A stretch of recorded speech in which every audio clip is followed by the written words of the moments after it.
तस्वीरों में आप देख सकते हैं कि जयपुर के चांदपोल गेट के पास सब्जी मंडी में स्थित हजरत गुलाब शाह बाबा की दरगाह को ये दरगाह स्थानीय लोगों के अनुसार करीब 100 से 150 साल पुरानी है। यहाँ आस्था रखने वाले लोग इसे अपनी धरोहर मानते हैं।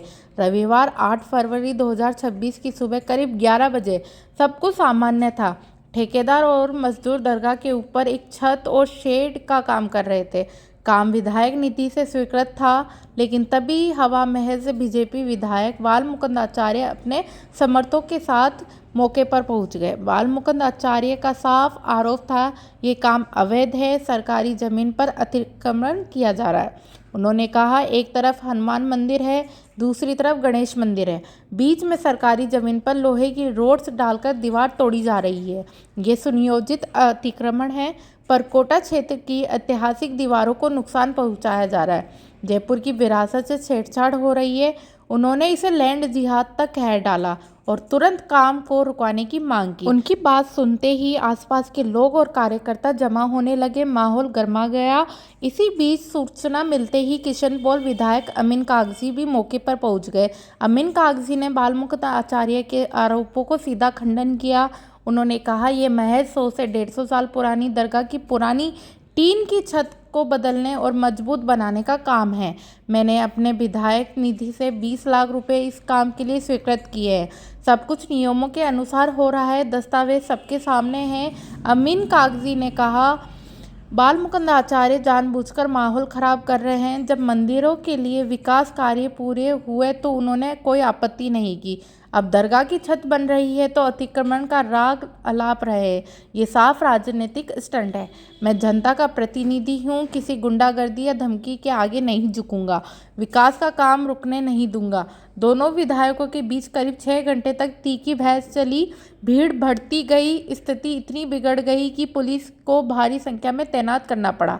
जयपुर पुलिस के आला अधिकारी मौके पर पहुंचे। एडिशनल डीसीपी बजरंग सिंह शेखावत ने दोनों पक्षों को समझाया। आखिरकार जयपुर नगर निगम ने निर्माण कार्य पर रोक लगा दी। फिलहाल काम बंद है, लेकिन विवाद यहीं खत्म नहीं हुआ। मंगलवार को खबर आई कि बाल मुकुंद आचार्य को जान से मारने की धमकी मिली।